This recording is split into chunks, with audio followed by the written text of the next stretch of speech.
Today we're going to continue with our lecturing on the bacterial cell wall. We've already talked about gram-positive bacteria, gram-negative bacteria. In today's lecture, we're going to talk about the bacteria that don't really fit under either of those two categories. So in terms of classifying bacteria by the cell wall, you can see that, of course, we have the gram-positive bacteria, the gram-negative bacteria, and then we have these bacteria that don't fit under either definition. And those are the ones we're going to talk about today. We're going to talk about acid-fast bacteria in relationship to tuberculosis. We're going to talk about the intracellular bacteria in relationship to chlamydia. And then we're going to talk about the bacteria that don't have any walls at all, and those are the Mycoplasma. Now, just to remind you of how the gram-positive and gram-negative distinguish themselves, and in fact, this is a terrific algorithm, paradigm to really think about these bacteria in relationship to the cell wall. So the first criteria is positivity, negativity, or no gram stain at all. The second criteria is shape. So are they coxy or rods or spirals? And in both cases, that's the next level in which you organize these bacteria. And then you have to really organize them according to at least the coxy in gram-positive bacteria. Are they staph? Are they strep? Are they enterococcus? And in terms of the rods or the bacilli, remember that was the other name for them, are they non-spore forming or do they form spores? Now, in gram-negative, we have the spirals, the rods, and the coxy. And the spirals, Leptospirosa, Treponema, and Borrelia. Excuse my pronunciation. The rods, we have the straight rods or the curves, and the curves are the comma shapes, Vibrio, Helicobacter, and Campylobacter. And then we have other variations in terms of whether or not they're zoonoses, and those are bacteria that are carried by other animals, respiratory bacteria, gastrointestinal bacteria, and if it's a straight rod, are they aerobic, anaerobic, or facultative? So this is a nice way to kind of categorize everything and keep track of how they're organized. But, you know, we had many other criteria that we classified these bacteria, and it's important to really consider all of them. But as far as the traditional methods that are used today, it's usually done using these criteria. So what are the bacteria that are not detectable at all by a gram stain? So these are bacteria for various reasons that don't certainly register with that staining procedure. So one of them that we're going to talk about are the Mycobacteria or the tuberculosis bacteria.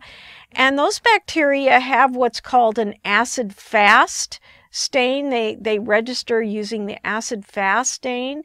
And the reason that they don't hold a gram stain is because the outer layer is very lipid, heavy lipid laden, and the dye can't even penetrate because they're that tight. The molecules, those lipid tails are that tightly packed together that the dye doesn't even penetrate.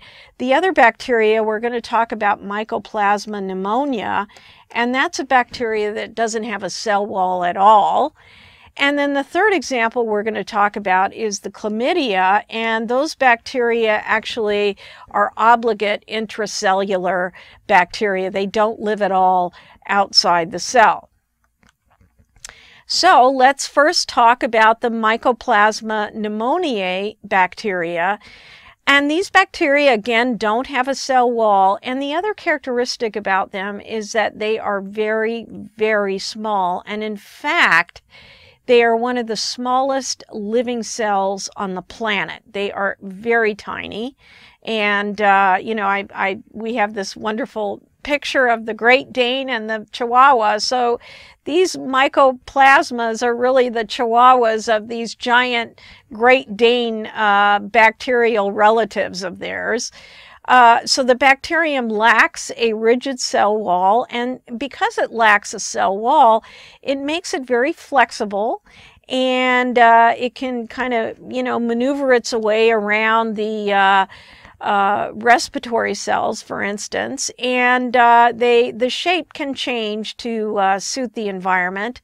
But most importantly, they are resistant to antibiotics. And these, of course, antibiotics, some of them target the cell wall. So, for instance, if you're trying to determine what bacterial species, for instance, is infecting the respiratory tract, or if indeed the infectious agent is a virus. But now we have a third possibility, which is that respiratory pneumonia-like symptoms can be caused by a bacteria, but that bacteria is not responsive to antibiotics. So in a way, you could even think that this particular pathogen was a virus, and it doesn't stain with the gram stain procedure. And so that's why it's very important to determine, sometimes through process of elimination, that indeed this is a bacterial infection. So because the bacterium is small and doesn't have a cell wall, number one, of course, it won't have a spore stage, and number two, it's susceptible to dehydration or desiccation, and transmission only occurs by airborne droplets, and that the individuals who are susceptible and develop the infection needs to be in close contact with other humans who have the disease. So the Pneumoniae, the Mycoplasma bacteria, is extracellular. It doesn't live inside the cells. And fortunately for us, it doesn't produce a very extreme form of pneumonia. It's more considered the walking pneumonia, the pneumonia that isn't quite as devastating as some of the other forms. So then you might say, well, why are the other forms more devastating? They're more devastating because they can become systemic. Mycoplasma does not become systemic, so that's a real key difference as well. So let's talk about the acid-fast bacteria. Now, the acid-fast bacteria are only imaged or only visible by using the acid-fast stain. So, for instance, you have a bacterial specimen. You've taken a sputum sample, for instance, and you want to determine, first of all, is this a bacteria or a virus? And second of all, what type of bacteria? So in the case of this acid-fast bacteria, you're going to need to run the gram staining procedure, and then assuming it's not you can't visualize it, then you're actually going to implement acid-fast staining, and through that process you can determine and be able to see the fact that this particular bacteria registers when you apply an acid-fast stain. So this is a figure from the from NIH, and it's really designed to show where and how these antibacterial agents eradicate or treat, certainly, these Mycobacterium tuberculosis. But I wanted to bring forth this figure because I think it's a very good representation, especially of this outer layer of these tuberculosis bacteria. And you can see how tightly packed in those lipid tails are. And the tightly packing in like that is what prevents the gram staining from being able to penetrate. So if you can imagine, it's almost like a second peptidoglycan layer, but it's really not carbohydrate.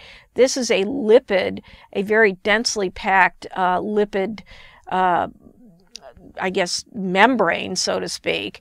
And so some of these agents certainly target that dense lipid structure, and some target the actual cell wall, the peptidoglycan layer that's underneath.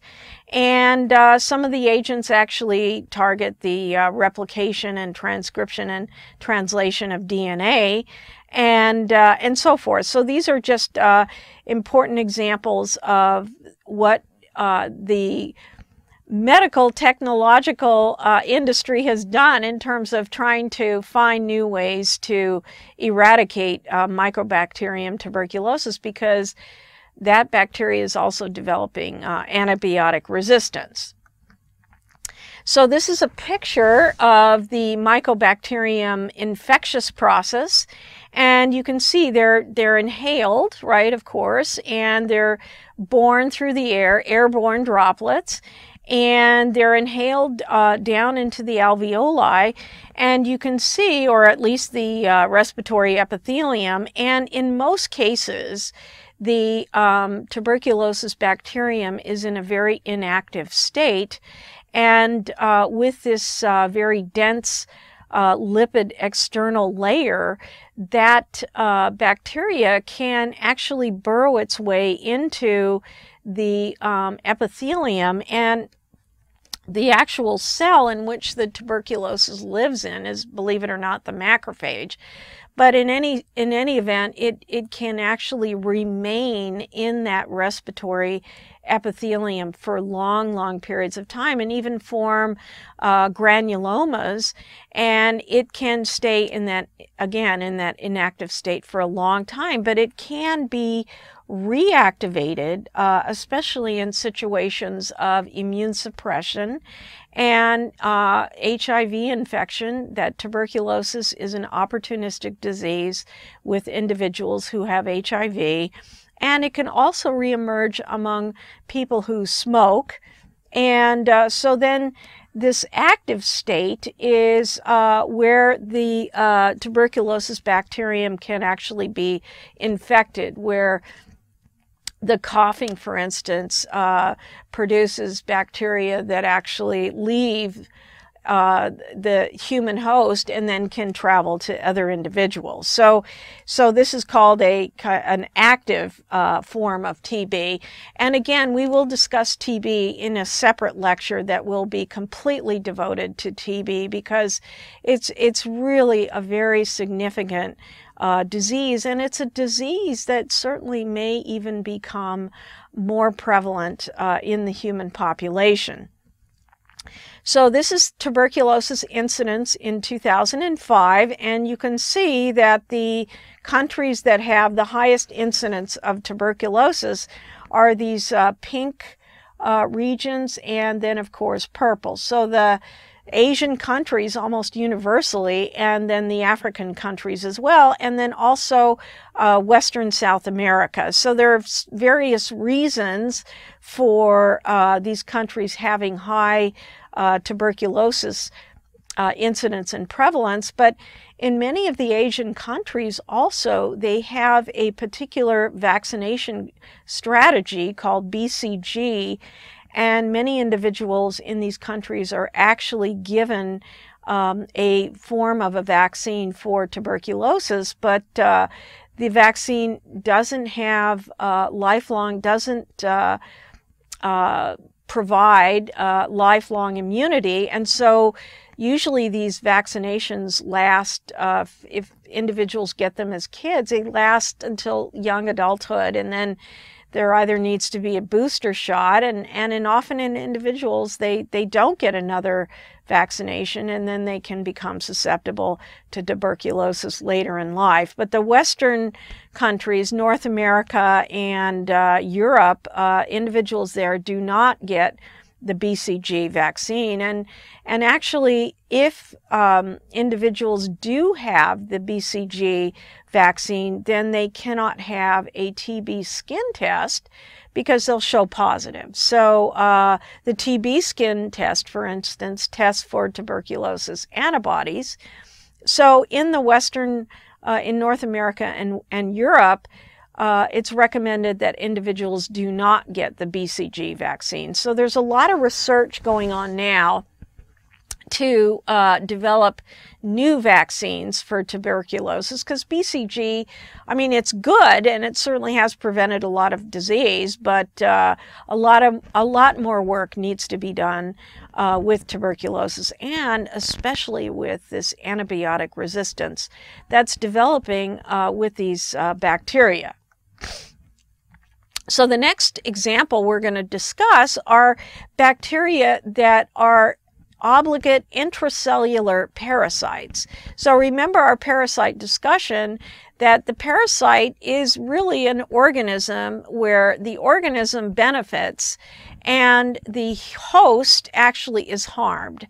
And in this case, the Chlamydia, Trachomatis, is a bacteria that exclusively lives inside cells. So if you've got bacteria that are living inside cells, it's very challenging to culture these cells, and you can't really test them unless you test the tissue, so to speak, that these organisms are living in. They're considered to be gram-negative, so they behave just like gram-negative cells or gram-negative bacteria. They are it's easy for them to replicate. They have a number of different kinds of strains as a result, and these strains cause different forms of disease. So one of them, these particular serovars cause trachoma, which is a blindness, an infection of the eyes that can lead to blindness.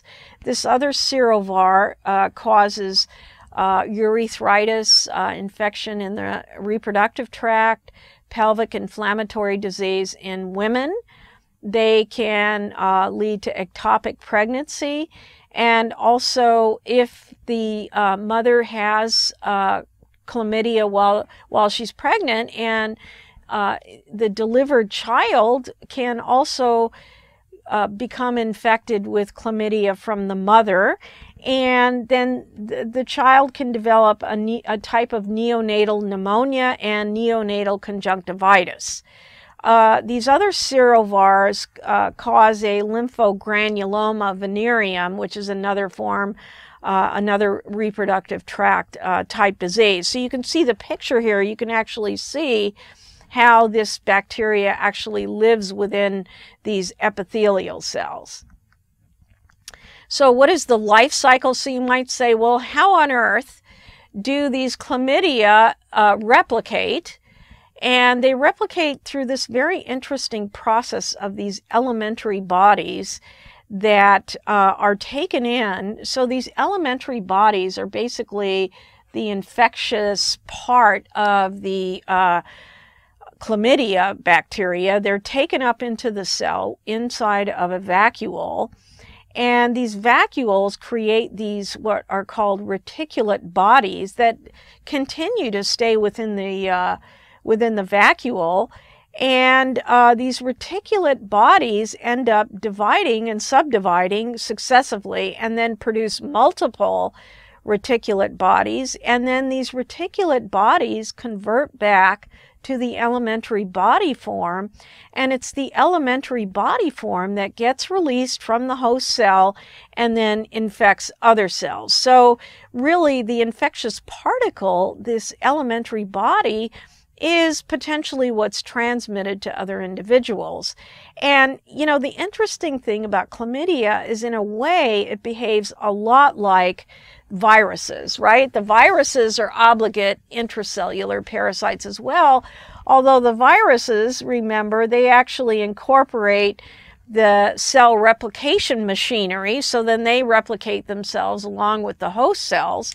But these chlamydia really live separately, in a sense, from the cells in relationship to that, and they live inside these vacuoles, and within the vacuoles they replicate. So this is really a different variation on the theme that we've seen so far with bacteria.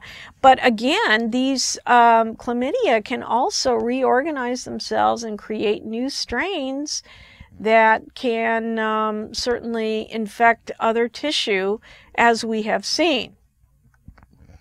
So the first question we have is, what are the variations that we describe for bacteria which are not visible with gram staining? So number one is no cell wall. Number two is the acid-fast property, where we have a tight lipid, membrane-like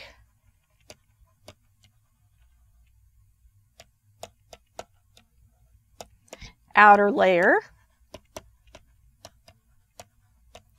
And the third is this obligate intracellular parasitic environment, or parasitic life. So if, for instance, you're asked on an exam, give me some examples of bacteria that are not visible with a gram stain, you can cite these three examples. And then with our next question, how do these variations influence survival of the bacteria? So remember the small shape, and that particular shape also did not have no cell wall. So that bacteria is flexible and is not responsive to antibiotic agents. So that's how that not having a cell wall is adaptive for that Mycoplasma pneumoniae. Okay, so the second example was the acid-fast example, right? And that example, we had that dense lipid tail, or lipid outer covering. And that waxiness that is characteristic of that particular outer covering also serves a protective role in relationship to that bacteria, because it enables the tuberculosis bacterium to live in the respiratory tract for a very, very long period of time. It can almost form like a granuloma or like a cyst-like state, where the immune system, I mean, you know, basically there's some sort of decision, so to speak, or some sort of suppression in some senses, where that particular bacterium can live in the respiratory tract for a very, very long period of time, and that outer covering certainly supports that type of existence. Now, the third example is this intracellular form, and with that form, it's very difficult, for instance, to treat chlamydia with antibacterial agents. The bacteria may not even be recognizable by the immune system. And so, in a sense, in order to eradicate the chlamydia, you almost have to eradicate the cells in which chlamydia live. And so that can certainly be a very insidious and very difficult bacterial infection to eradicate. And at least for the tuberculosis and the chlamydia bacteria, those two species of bacteria, those two forms of bacteria, are on the rise in terms of increasing incidence. So that concludes our lecture for bacteria that don't quite fit the criteria of being gram-positive or gram-negative. Thank you so much for visiting educator.com.